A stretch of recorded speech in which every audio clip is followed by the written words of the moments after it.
nyine abantu bavuga ngo bazaza ngo FCM 23 bayirase bayirukane ngo bakure muri bira bice bafashe. Colonel Nanga yavuze ngo ahubwo twebwe bazaza se kutwirukana abandi batujyane he, bataho turi twebwe turari kandi twizeye umutekano waho, batahubwo twebwe bari kuvuga ngo bazaza kutwirukana hano, twebwe tuzabirukana naho bari. Bazabirukana abo Burundi bwongeye kurungika ingabo. We ntacyo byumvamo se? Ntacyo byumvamo. Gahunda nuko zimeze rwose, nuko bimeze. Ibyo Burundi byo byihorere, n'abarundi ntibisobanukiwe. Ianza na itaendelea hadi tuhakishe nchi yetu imekombolewa, tuhakisha Kongomani wote wamekombolewa. Yego. Ubu ni General Sultani Makenga yabwiraga ati murabizi ikintu cya mbere no umutekano, ariko kandi nuko mubibona mu by'ukuri nta nubwo n'umutekano uraboneka, ntabwo umutekano uraza mu by'ukuri, atariko mukeya uhari twawuheraho mukazana namwe kandi n'inkunga yanyu, ibintu byose bikagenda neza, tugakomeza tukabohora n'ahandi n'ibindi bice byose, igihugu cyose tukaba abaturage bahuje imbaraga. Papa bamaze guhuza imbaraga barabikunze, bakora ikintu cyitwa gukereya, kurema umuhanda mu gace ka Rubaya, kuko hari igice cya Rubaya kitari connecte ku bindi bice. Bagiye baca umuhanda bawuca bari kwidoga muri morale nyinshi bavuga ngo ARC nukubera iki iraza kujya mu kiganiro. Ingabo za M23 zamaze kurenga ako gace, ariko kugira ngo n'umusadu we wabageraho imodoka zibona uzica nta muhanda bawuremye. Ni mpamvu bavuze ngo murabona ko ingabo zacu zimaze kugera kure harenza, ngo n'imihanda igomba kuba ihari, rero imodoka zikabasha kuhagera n'imisadu ikajya. Urumva rero ugenda dushakira amakuru utumenyera ahantu mwene wanyu Jean Jacques Puruzi Sadiki ari kuva Uvira yabatombe, kandi Jean Jacques Puruzi nawe niba yaraguye mu bitero byo gufata Uvira, ukwezi gushobora kuzajya kurangira Joseph Kabila Kabange, Colonel Nanga, Makenga, ba Bisimu, bya bihantu byose barabimaze kubikurirwaho. birabye imitwe uku kwezi kunguku zira miliyoni 5 no na bya bihano by'urupfu n'ibindi byose bashobora kubikurirwaho kugira nyine ibiganiro bibe byakomeza. Kuko erega urambwira se twajya kuganira warankatiye urugo gupfa, kandi uri no kumbwira ngo tuzaganirira Kinshasa, gusa urumva bishoboka? Umutwangiraho miliyoni 5 z'idolari noneho ungejeje Kinshasa. Genda samuratsinze icyo ngukundiye uri umuntu mugabo, urugendo rwiza kandi urugendo ruhire. Wihangayika, habonetse muganga gakondo ukoresha imiti iva mu bimera. Muganga gufasha mu ndwara zikurikira: waba warabaswe n'ingaruka zo kwikinisha, niba kandi mu mabanga y'abashakanye bitagenda neza, ngwino tugufashe kubivuza indwara zikurikira, harimo umwijima, impyiko, amibe, igifu, umutwe, prostate, imitsi ndetse no kubyimba. Namwe turabafasha. Akarusho kandi kubivuza indwara zirimo nk'amarozi, abatugezeho baratwirahira. Mahanga namwe mwihangayika, kuko imiti yacu ibageraho byoroshye. Dukorana na DHL tukabagezaho imiti mu gihe gito. Bindi bisobanuro waduhamagara cyangwa ukatwandikira kuri nimero uri kubona kuri screen yawe. Reka rizere ko umeze neza cyane, udukurikira umunsi ku munsi, haba ku Rugendo Online TV ndetse no kuri Inside Rwanda TV. Uhawe ikaze kandi tukwifuriza gukomeza kugubwa neza cyane. Ni Gakire Samu, turagarutse na mugenzi wanjye Robert Sympathique. Wiriwe uraho, waramutse? Meze neza Samu, meze neza. Nawe umeze neza? Nanjye meze neza. Byiza cyane. Ndaho ndashima Imana. Ndakomeye. Nuko nari maze iminsi ndi nanjye uvuga ngo narindi kuri roga uti mu nkuru z'intambara. Ubu nibwo ngiye nagaruka. Yego. Ngo hari ibikize? Ngo hari ibiki? Hari amakuru nyine asanzwe, bimwe byacu bisanzwe, nta gishya kindi. Urugendo rurakomeje. Urugendo rurakomeje, n'amakuru. Yego. Yego, urugendo rurakomeje cyane. Nari maze iminsi nanjye ndi muturutu, ariko n'ubundi mbanyakukiraga hafi. Yaba yawe watangazaga yaba n'ay'abandi n'ayandi agiye atandukanye. Yego. yose mba nyakurikira hafi. Tukwinjire rero mu makuru yacu duhere n'ubundi urugendo nk'uko nari mbivuze iyo rukomeje ni ukuvuga ngo ni aho twagarukirije niho dukomereza cyangwa se n'andi makuru y'impinduka ziba zagiye ziba mu bigiye bitandukanye. Ku mugoroba w'ejo nibwo i Goma mu nama yari yateguwe na FCM 23 ku bintu abantu benshi bari biteze mu byari buvugirwemo hariya havuzwe ijambo rikomeye. Buriya rero yo umuntu bita General Makenga avuze njye nibwo binryohera kuko ibinryohera ukundi binryohera kuko mbona ko ariyo nzira izakemura ibibazo bya Kongo. Yego.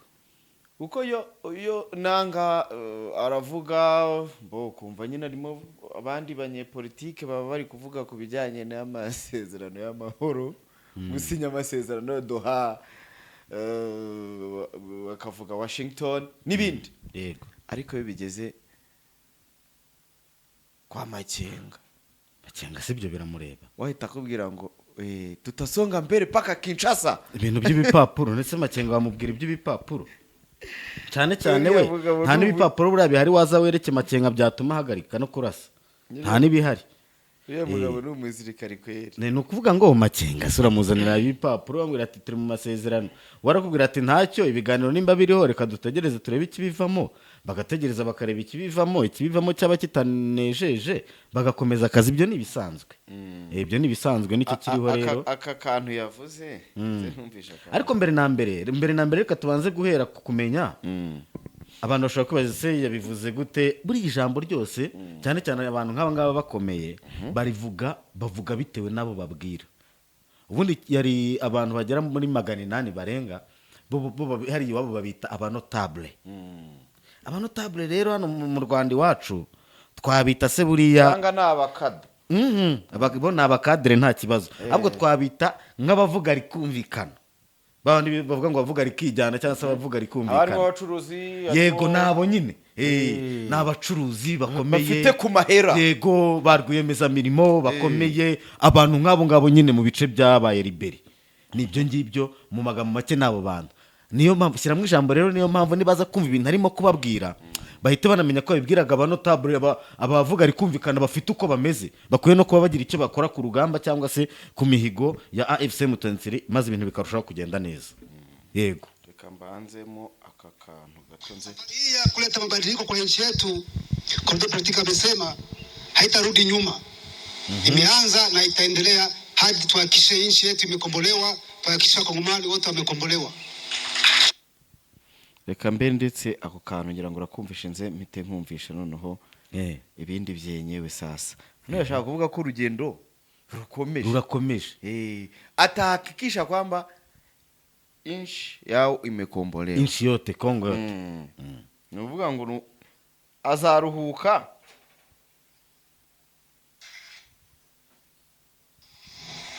mambo yote ili iwezekane ni kuanzia kusekirite ambayo nafahamu muda mrefu hatuna, na leo sekirite haijakuja, lakini kidogo ambayo ipo umeweza kuleta support yenu, umeweza kuleta aporo yenu, ndio maana tunashukuru. Muendelee kusapoti ili tuweze kufikia kwa sekirite ya kweli, na hiyo wanahitaji sekirite, na baada ya sekirite ndio nchi inaweza kuendelea. Tunasema mwito wa vijana ndugu zetu ambao kwa hiyo vikundi vingali huko Kidanganywa na Kisekedi, ili wajenge na sisi tukomboe nchi yetu. Wenye wako tayari wajiunge kwa jeshi letu, wenye wako tayari warudi kwa vijijini wafanye kazi zao, na tuendelee safari. Safari hii ya kuleta mabadiliko kwa nchi yetu, kwa politika amesema haitarudi nyuma. Imeanza na itaendelea hadi tuhakikishe nchi yetu imekombolewa, tuhakikishe Wakongomani wote wamekombolewa. Yego. Ubu ni General Sultani Makenga yabwiraga ati murabizi ikintu cya mbere no umutekano, ariko kandi nuko mubibona mu by'ukuri nta nubwo n'umutekano uraboneka, ntabwo umutekano uraza mu by'ukuri. atari ko mukeya uhari twawuheraho mukazana namwe kandi n'inkunga yanyu, ibintu byose bikagenda neza, tugakomeza tukabohora n'ahandi n'ibindi bice byose, igihugu cyose tukaba twakigira neza. ati kandi ntituzasubira inyuma. ariko se Pablo wari uzi ko igisirikare buri ari cyo kintu kiba kiri bezi y'ibintu byose kugira ngo igihugu cyacivinga ku bintu byose. Iri jambo avuze uraza kurihuza n'igihe cy'urugamba rwo kubora igihugu. Yego, hari speech his excellency yavuze ngo kila mmoja ajue wazi kwamba jeshi letu ndio msingi wa maendeleo. Yego, msingi ndio itakuwa msingi itakuwa msingi wa mabadiliko na maendeleo. Reka nkwereke Samu, kandi koko ibyabaye kugira ngo ubundi reka nkwereke byarabaye, kugira ngo igihugu kibeho hasabwa ibintu bitatu. Kugira ngo igihugu kibeho hasabwa ibintu bitatu. Ikintu cya mbere gisabwa kugira ngo igihugu kibeho, ikintu cya mbere na mbere ni territory, ubutaka. Nicyo kintu cya mbere gisabwa kugira ngo igihugu kibeho. Ikintu cya kabiri gisabwa kugira ngo igihugu kibeho ni population, n'abantu. Ikintu cya gatatu gisabwa kugira ngo igihugu kibeho rero kiratangaje, kuko icyo kintu cya gatatu cyo kitaranabaho. Bibiri bya mbere bishobora gutuma igihugu kibaho, ba nyiracyo bakakibamo bazi ko bari mu gihugu cyabo nubwo abandi batabyemera. Kuko ikintu cya gatatu gisabwa kugira ngo igihugu kibeho ni icyo bita recognition, being recognized. Muri make ni ukwemerwa by international communities, communauté internationale ikabemeza, kavuga ati nk'ubu leta zunze ubumwe za Amerika zikavuga ziti yego tuzakorana, Uburayi bukavuga buti yego tuzakorana, ibihugu bya Afurika bikavuga biti tuzakorana, Australia tuzakorana. Ariko icya mbere ni ubutaka n'abantu. Iyo rero hamaze kuba habonetse ubutaka, inyuma yo kuboneka ubutaka abantu bakaba bahari, tube turetse icya gatatu cyo kuba recognized, kwemerwa n'amahanga. Bwa butaka mufite muri kuburinda neza. Noneho ba bantu, hari ubutaka mufite, hari n'abantu. Ba bantu bakitoramo intoranywa zo kurinda umutekano wa bwa butaka. Ndagira tujyane neza. Bakitoranyamo abo kurinda bwa butaka, bakirindira umutekano, aribyo bita ubusugire bw'igihugu, ari nacyo nawe wari uri kwita nyine igisirikare. Yego, ndagira nkubwire ko ahantu hari ubutaka n'abantu bakabasha kwirindira umutekano, n'iyo abandi batabemeza ko ari igihugu ariko babasha kwirindira umutekano, babaho neza batekanye. Niyo mpamvu ibi byose nshatse kubikubwira kugira ngo nkubwire nti ibice byose byabaye libere bikozwe na AFC M23. Bashyizeho ubutegetsi bwabo, bashyizeho ubucamanza bwabo, bashyizeho ibintu byinshi, nibo bari kwigenzura none aho turi kuvugana. Papa, uzi ikintu gisigaye kugira ngo kira kintu cyitwa igihugu? Icya mbere ni uruhare rwabo, nibo batarabigiramo ubushake. Kuko ikintu cya mbere bita barikarizasiyo se, ikintu cya mbere bakora simbizi, bo uduce bafashe baratuzi. Ikintu bakora no kuvuga ngo uduce twafashe duturuka hano tukagera hano tuduhaye izina iri niri. Bo rero bamaze kubikora, icyakurikiraho nuko amahanga ashobora kuba recognizinga, ariyo ya ntambwe ya gatatu, cyangwa se ntaba recognizinga. Ariko yaba recognizinga atari ba recognizinga, kuva bari mu gice bari be kandi birindiye umutekano, baba bagihari. Nkakura uzi agace bita Somaliland, kiyomoye kuri Somalia. Uretse ko Israel yejo bundi yamaze kukemeza nk'igihugu. Israel nicyo gihugu cya mbere ku isi kirecognizinze Somaliland nk'igihugu. Uri kubyumva? Ariko Somaliland nuko yariyomoye, irangije yishyiriraho ingamba z'umutekano. Somalia yanga ko hari abantu bakwemeza ko ari igihugu kigenga. Bamaze imyaka irenga 20 bigenga, ariko Somalia yaranze kwemera ko bitangaza nk'igihugu kigenga, none batangiye kubemera. Uraje ko bano bantu atari ko byagenze. Oya, none se ibyo w'ibyo uri kuvuga, wumva ibyo Makenga amaze kuvuga. Wiringajeje ko Makenga avuze ko batasonga mbere paka Kinshasa. Yavuze ko nta gusubira inyuma. Nimba nta gusubira inyuma rero n'ugukomeza. Nukukomeza nyine. Kuko kandi banahari gukomeza. M23 yo nta nubwo ishaka kumva ko ntitujya tuvuga ngo aho imaze gufata ni hanini. bamwe bati ko hahagije ko mufite ubutaka mwagumanya. Colonel Nanga nawe uraza turaza kumva ibyo, ariko nawe muyavuze ijambo rirerere mu byo yavuze. Hari aho yavuze ati ngo ntureba ngo ibi bintu muri kubona byose, bino byose muri kumva bababwira n'ibyo mugenda musoma bababwira ngo watakuja kutufukuza, watatubeba wapi, lakini sisi tutawafukuza. Nyine abantu bagenda bavuga ngo bazaza ngo AFCM 23 bayirase bayirukane ngo bakure muri bira bice bafashe. Colonel Nanga yavuze ngo ahubwo twebwe bazaza se kutwirukana abandi batujyane he, bataho turi twebwe turahari kandi twizeye umutekano wabo. Batahubwo twebwe abo bari kuvuga ngo bazaza kutwirukana hano, twebwe tuzabirukana naho bari. Bazabirukana. Burundi bwongeye kurungika ingabo. Uwe ntacyo byumvamo se? Ntacyo byumvamo. Gahunda nuko zimeze rwose, nuko bimeze. Ibyo Burundi byo byihorere, n'abarundi ntibisobanukiwe. Perezida na ministri w'ubanye n'amahanga n'umuyobozi wa CNDD-FDD n'umugaba w'ingabo, abo bantu ntibavuga rumwe.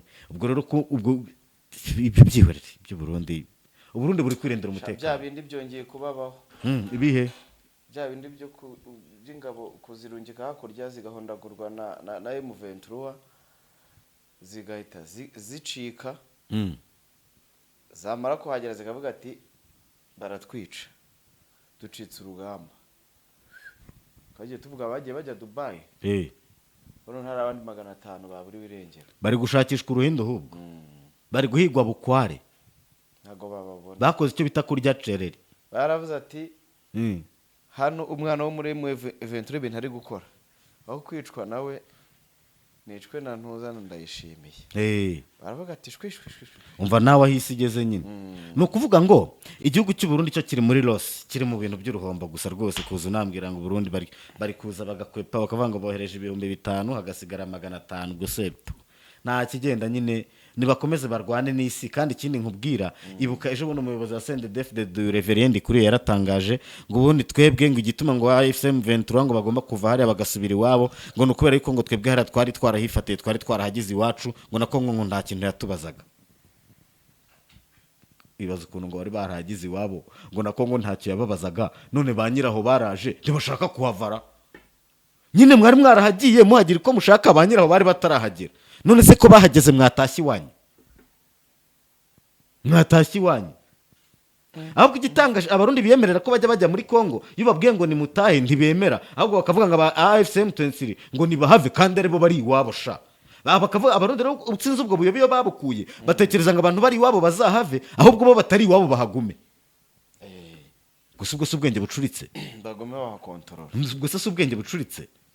Abanyiraho baraje, abagomba kurinda kiriya gice cya Kongo barahari, ubu bari kukirinda, barabonetse. Imyaka mwari bahobagije ni myinshi. Biragaragara ko Burundi nyine bwagiraga uruhare mu bibazo byose byabaga mu misozi ya Minembwe. Ni ikintu cyoroshye. Uburundi kwari kugira ngo bwigarurire ya misozi, kubera ko leta ya Kinshasa itabasha kuhagera. Uburundi bwo bwarayihingaga, bwarayikoreshaga, bwarahacukuraga amabuye y'agaciro. Don Johnson yarabivuze, wanda yaroherejwe na Perezida Donald Trump, wa mutasi w'umunyamerika, yavuze ko Burundi nabwo buri mu bihugu byibaga amabuye y'agaciro muri Kongo bugenda buyacukura. Yarabivuze rwose, avugamo n'ibindi bihugu ngo abavuga u Rwanda ngo bazashake n'amakuru n'ibihugu byose bituranye na Kongo birayiba. Ibyo rero byose ni ibintu byagiye bivugwa n'abantu nk'abo ngabo simbizi, sinzi iyo baba bakuye amakuru ubwo bakoze ubushakashatsi simbizi. Igihari rero iriya misozi yose ikikije Bujumbura n'ibindi bice bya Burundi, Uburundi bwari bwarayigaruriye, ndetse bwari buzi neza ko nta n'uwabasha kuhabavana. Ni nabwo bwa bugambo bwose wajyaga wumva bavuga. Ariko kuva bahava nyine nta kindi, no gutitira, no kuvuga ibitarya. Urabonye ko za nama za UN zatanze ubusa, za European Union Parliament nta myanzuro yavuyemo. Ubu yagarutse muri Afrika. Tshisekedi ubu amahirwe yo gukemura ibibazo byose yazanye muri Afrika. Ubusa ntari muri Togo, ako ngo banamuhaye ingabo bagiye bamuhaye ingabo nyinshi zaje. Hari igihe Tshisekedi atakoresheje ingabo na za Angola arungitse. Angola yarazimwimye da. Yarazimwimye kubera ko abambere hari icyo babonye nyine. Ntabwo Angola nicyo gihugu kiyoboye umuryango wa Afrika yunze ubumwe, African Union. Ubusa Afrika y'Epfo yakongera kuzigarura. Ahubwo dutegereje uburyo Uburundi kuko perezida wabwo agiye kuyobora African Union dutegereje kureba uburyo igihugu cy'u Burundi aricyo kizakomeza kujya kotsa umuriro ahantu ngo perezida wa African Union atekereza ko hagomba kugaruka amahoro kandi ingabo ze ziri kujya kuhenyegeza umuriro. Ibyo dukomeze tubitegereze turebe, wowe uzambwira. ariko nk'ubu ngewe mba ndi kwibaza ubundi Tshisekedi ubu ntararuha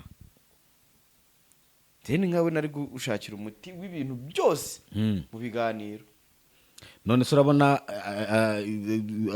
nyine atabyibutse nk'uko burya yibuka yamennye, yibutse ibitereko yasheshe, aracyari kwizerera mu ntambara, ntabwo aragivinga. ikindi ari no kugenda abeshya abantu ngo ibiganiro gutya na gutya. Tshisekedi azahagarara imbere avuga ati jyewe ngiye kuganira n'abantu officially, kandi yarabyanze, yaravuze ngo babizane muri Afurika, muri Congo ahubwo Kinshasa abariho baganira. yego. Gusa hari amakuru nayo ari kugenda avuga ko ngo uku kwezi gushobora kuzajya kurangira Joseph Kabila Kabange, Corneille Nangaa, Makenga, ba Bisimwa, bya bihano byose baramaze kubikurirwaho. biriya by'imitwe Uku kwezi kunguku ziriya miliyoni 5 na bya bihano by'urupfu n'ibindi byose bashobora kubikurirwaho kugira nyine ibiganiro bibe byakomeza. Kuko erega urambwira se twajya kuganira warankatira urwo gupfa kandi uri no kumbwira ngo tuzaganirira Kinshasa, ubwo se urumva bishoboka? Umutwe wangiraho miliyoni 5 z'idolari, noneho ungejeje Kinshasa. Lawrence Kanyuka, Kaniki, bose nduri kubabona bari kumwe mu nama buri munsi. None se uri kubona iki kiri kubabaho? nta kadorone baguraga gahirahira Kakagera he? Igoma. Uzi ko drone ubu ziri Masisi, uzi kuva Masisi ugera Igoma ibirometero bihari na za Walikare, uzi ibirometero birimo. Uzi abandi bakongomana bari kurwanira Makobora ni hehe? Muri territoire ya Fizi, ariko ikintu bita za Baraka, za Bibokoboko. Ubwo uzaho ngaho kugira uhave ugere Bukavu, ubwo uzi ibirometero birimo. ni hanini, ni kure. Bariya bose ni ukurasa imigeri, ni ugusamba wa nyuma, nta kirimo. Bari kure cyane n'ibitero bya Kongo biba biri kure cyane mu birometero 100. Urabyumva? Niyo mpamvu bagenda bagakora inama, ibintu byose bikagenda neza. Icyo nzi cyo nuko ngo ikintu ahantu bita Walikare naho vuba haraba hari tombe, abahungu barimo baharebesha amaso. Ntabwo biba bikomeye, ntabwo biba byoroshye. Gusa tuzakomeza turebe. Gusa sintekereza ko muri iyi minsi ari buze gukomeza imirwano yo gufata uduce. Hari umuntu wari uri kumbwira ngo ikintu bita muri barohongo bari kurwana hariya bo muri Ntoza, bo muri FCM 23, ambwira ati ikintu bita umundu muzarendo yumvishe ngo AFC iraje izanye imbunda bita -1, mwana ndacyahoraga yimbwira cyagiye bari kurwana AFC 23 ifite imbunda bita -1 yahamuye abazarendo. No ahantu ari yahubatse n'inzafite n'ibikorwa niwe mu rugo, ni urugo rwe, ni umukongomani uri iwabo kandi uri we mu rugo. Perezida w'icyubahiro Senateri Avi Corneille Nangaa aravuze ati ariko abantu b'Kinshasa bamukuyeho ibyubahiro bye, madaraka bamukuyeho ibyubahiro bye, kandi nyamara ni Senateri Avi kandi abigirwa n'itegeko nshinga, ariko bamwambuye icyubahiro cye, bamugira uko bashaka, bamufashe uko bashaka. Ubwo nyine hoye nsobanurira. Yego. Kabila rigoma nk'iki? Nk'umuturage. Hoya. Kare. Umuturage usanga bamutangariza mu nama ko hari abandi bagakoma amashyi. Ariko yatangiye avuga ngo ni President Honoraire, ahari Perezida w'icyubahiro wa Repubulika Iharanira Demokarasi ya Kongo, ndetse na Senateri Avi. Kabila uri hari ikintu cya mbere, umunyapolitiki. Yego. Icya kabiri ni umusirikare. Yego. Icya gatatu ni umunyamafaranga. Yego. Icya kane ari ku butaka bw'abari kurwana n'ubutegetsi bwamushyiriyeho igihano cy'urupfu. Yego. Mu magambo make ibyo byose umbwiye bibanzirizwa nuko ari umukongomani. Ariko iyo mpamvu noneho rero ibyo nabyo bishobora kuba biri mu mpamvu ikomeye yatumye ari hariya. Ibuka ko ubundi abantu basanzwe bamenyereye nk'umuganda komutere, nk'umuganda nyine bino bisanzwe nk'umuganda. Noneho wo ntabwo ari n'umuganda uyu nguyu bakora kuri abisanzwe abaturage bahuje imbaraga papa, bamaze guhuza imbaraga barabikunze bakora ikintu cyitwa gukereya kurema umuhanda mu gace ka Rubaya, kuko hari igice cya Rubaya kitari konekite ku bindi bice. Bagiye baca umuhanda bawuca bari kwidoga muri morale nyinshi bavuga ngo ye arise. Ni ukubera iki? iyi video badufashe bazi kugira iraza kujya mu kiganiro. Ingabo za M23 zamaze kurenga ako gace, ariko kugira ngo n'umusadu we wabageraho imodoka zibona aho zica nta muhanda bawuremye. Ni nayo mpamvu bavuze ngo murabona ko ingabo zacu zimaze kugera kure harenze aha, ngo n'imihanda igomba kuba ihari, rero imodoka zikabasha kuhagera n'imisadu ikajya. Urumva rero nimba ibyo uri gukora byose wakoze umusinge ukomeye cyangwa se fondasiyo ikomeye ishingiye ku muturage, nicyo gisubizo cya byose. Ibindi ujye wumva bavuga barabeshya. Uwerimanzi yagize ati abantu bacu n'indashyikirwa, icyo bari bakeneye ni umutekano no kubaho batavangurwa kugira ngo batangire gukemura ibibazo byabo. Aha ni abaturage ba Rubaya mu gihe barimo na nyuma yo kubaka umuhanda bari bakeneye. Tshisekedi yabuze amahirwe yo gukorera abaturage bacu, kandi mu kugarura ibyo yabahaye serivisi bari kumusubiza ibirenze kure cyane. Ibyo byari ku bubasha bwabo. Ni ukuvuga ngo hano bashaka kwerekana ko nibyo yindi bavuze ku gihe cya Tshisekedi. Ngira ngo iyi Eastern Congo yari yarirengagijwe. Ngiye sinjya mbara ko bari abantu wirirwa nanavuga ngo ibice byabo babatwaye muri Congo. Wareba ibyo bice ugasanga nta bikorwa remezo bigeze bakoramo. Wareba ibyo bice ugasanga byari ibice bimeze nk'aho byirengagijwe rimwe na rimwe, kuko banavugaga ko ngo hari abantu bavuga ikinyarwanda, abantu b'abaswahilphone uzi ko bagiye bavuga ngo nta nubwo ari aba vrai congolais. Ibyo byose bigatuma ugasanga nimba bari guca umuhanda nk'ubu n'ubundi hari plan yuko hari ngira ngo baranawutangiye umuhanda ugomba kuva Igoma uhinguka Bukavu. Yego, nta nzira n'imwe yari hari yashoboraga guhuza umuturage w'Igoma n'Ibukavu atari yo mu mazi. ariko uriya muhanda wa Ngomo bagiye kuwutunganya neza, baranawutangiye deja. Iyi mihanda yarakozwe, ibintu bikorwa remezo. Ejo bundi twabonye ivuriro, amazi, abaturage bari guhabwa amazi. Yego, ubona ko abaturage ba Nyiragongo baherutse kubaha amazi, bavuza induru baravuga bati kuva twabona ubwa mbere tubonye amazi. Noneho ngo babashaga kubona amazi ngo sinzi ibice by'u Rwanda bituranye naho ngaho ngo niho bajya gushaka amazi, ubundi banywaga amazi yo mu migezi, mu biyaga n'inzuzi. Niyo mazi bakoreshaga. Urumva rero ko ibikorwa nk'ibyo ngibyo bikozwe n'abaturage bishyize hamwe, erega binongera urukundo. Yego, reka nkwereke, reka dufate urugero kuri uru Rwanda. Yaba u Rwanda rwarakomeje kuba u Rwanda rwa Hutu twatutse, ntabwo u Rwanda rwari kuba rumeze uko murubona none. U Rwanda mubona none ni u Rwanda rw'abanyarwanda, ni u Rwanda rw'imbaraga z'abanyarwanda. Abanyarwanda bahuje imbaraga barakora, dore aho u Rwanda rugeze. Iyo abantu rero bakiri kwibonamo twebwe turaba n'aba nta bicamo. Urabona nk'aho ngaho muri Kongo uri kumbwira, Kinshasa ni parasite.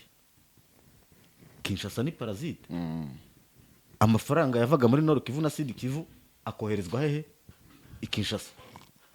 Ntagire n'ibyo akora i Kinshasa, akariribwa i Kinshasa.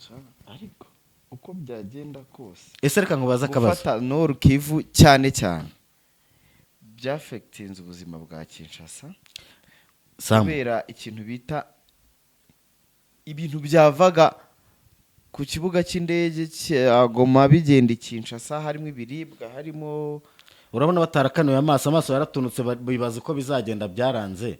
Ahubwo reka nkubaza akabazo Sam. Sinyambona uri umunyamakuru w'umucukumbuzi. Reka ngutume inkuru nawe ejo uzaza uyizanye. Dushakira amakuru, utumenyera amakuru neza. Mwene wanyu ari ndetse naragenze ndabona kaya ndirimbo ya Saidi Braza. Ugenda dushakira amakuru, utumenyera ahantu mwene wanyu Jean Jacques Puruzi Sadiki ari kuva Uvira yabatombe. Kandi Jean Jacques Puruzi nawe niba yaraguye mu bitero byo gufata Uvira, nabwo ayo makuru uzayatuzanire. Jean Jacques Puruzi mugenzi wawe ari yibereye i Goma ehe na Kibukavu. Yego, aratangira ati ibyo mwagenda byose iyo goma nubwo muyifashe ariko Bukavu ne jamais tombe yego abakoranyije buriya ari mu bantu bakoze byo bita ku distribuwa cyangwa se gufata intwaro buriya niwe muntu wa Luko Shabani ministre w'ubutegetsi bw'imbere mu gihugu n'uriya Tambo Eliezer ushinzwe abahoze aba ex-combatant abahoze ku rugerero ni ministre wungirije w'ingabo uri kubyumva ari kubabwira ati mbahaye igihe hagati y'ibyumweru 3 n'iminsi 30 mvango hagati y'ibyumweru 3 n'ukwezi ati hano turi muri Uvira tuzaba turi guserebura igoma twibereye igoma guverinora office iri igoma atariko kugira ngo mbereke ko turi seriye cyane avec son excellence Tshisekedi yavuze ko azarira iminsi mikuru igoma Noheli ati kugira mbereke ko tumeze neza na son excellence Tshisekedi imihanda twari tugiye kubaka ari igoma tugiye kubanza tuyubake hano Uvira hari guverinora nshya turi gukorera kuko hari byo twari twaratangiye kubaka igoma nitwagera naho tuzahita ko tubisoza tubirangize mu gihe akiri muri ayo ngayo bamusanze ibuvira yaragiye kubaka iyo mihanda kuri guverinora baramukubita tumuka nk'ivumbi guverinora iri gukorera ahantu yitwa Baraka muri territoire ya batari bajya Baraka ari warumbashije kuri babarushakira amakuru ya mugenzi wanyu ashaka kuba ari mu bantu babaho bagira ubwoba cyane n'igihe Site Kifi iri gukorera Uvira yego yatahagaye i Burundi Bujumbura yego yarambukaga rwose Neva yari yaramuhaye ishumba avuga ati ntawamenya hari ukuntu bari aba type bacengera bazaza ugasanga mbiguyemo reka nge nitahiraho urumva rero mu gufata Uvira yafise Ventura afashe Uvira bure yari ibaye breaking ikintu bita cano yahuzaga Uburundi na ntuza na Republika na Demokarasi ya Kongo kuri kiriya gice ntago rero numva ukuntu Jean Jacques yaba yaragumye Burundi ahubwo bashobora kuba ageze Kinshasa erega kuko na Baraka simpamya ko ndagira ngo nkubwire ko ubu turi kuvugana nona mu bice byose yayoboraga asigaranye territoire ubwo se guverinoma iracyakora ya Sud Kivu asigaranye territoire igitangaje iyo territoire asigaranye 50% byayo nabyo barabitwaye yewe barahita bamuhahi arajya muri Tanganyika ko we rero sinzi sanagirana na Tshisekedi ubu wasanga Tshisekedi yaramwoherereje indege kamwitwarira Kinshasa ubu wasanga yibereye Kinshasa mu rugo kwa Tshisekedi n'umugore n'abana professeur de l'université barakubeshye Jean-Jacques Purusi professeur de l'université ariko afite ukuntu ntuza erega afite ajya kugira bura urumva Tshisekedi turi kubivuga Tshisekedi yabonye umushyigikiye umukomera amashyi umubwira ukuntu ari enome son excellence fort afite imbaraga faci beto ukamubwira ati son excellence turakwemera urashoboye ibintu byose ugiye kubisubiza ku murongo aho ngo ntiyabura muri make ushatse kuvuga ko akuntu inkoma amashyi cyane rwose kandi Purusi urumva yari umwe mu bamushyigikira nimuvuze ati bazarendo ba patriote mwese muze urabizi ko yari umwe mu bamufashaga gusensibiliza nk'umuntu wari guverineri urumva rero nk'abakunzi b'urugendo online TV na Inside Rwanda TV tubashakire tugutumye nk'abakunzi yego tugutumye amakuru rwose ya Jean-Jacques Purusi Sadiki nimba yaranaguye mu bitero nabwo baduha amakuru batubwira n'igihe bazamushyingurira ni gute ushobora kumbwira ukuntu guverineri kuva ku itariki 9 z'ukwezi kwa kangahe buriyara kwa 12 ni gute guverineri muzima ataravuga aravuga iki se ariho subwo ariko ayo makuru ariko wenda nubwo ndi kuyashaka ndabizi ko turi umuryango hari igihe mujye muri commentaire mutubwire kubireba ubizi neza ukavuga ati natubwiye ahantu Jean-Jacques Purusi aherereye mwadufashije natwe tugiye kuyashaka turakoresha ubundi buryo bwacu ariko ushaka ubu ufite byinshi uzi kuturusha wenda yego birashoboka cyane cyane ku makuru ye nuko bimeze tuze kuyasharinga cyane Sempereka dushimira abantu bari badukurikiye turagaruka mu kanya n'ubundi tujye gukomeza kubashakira amakuru agezweho cyangwa se ibiri kuba aho bigeze. asante sana turabakunda cyane.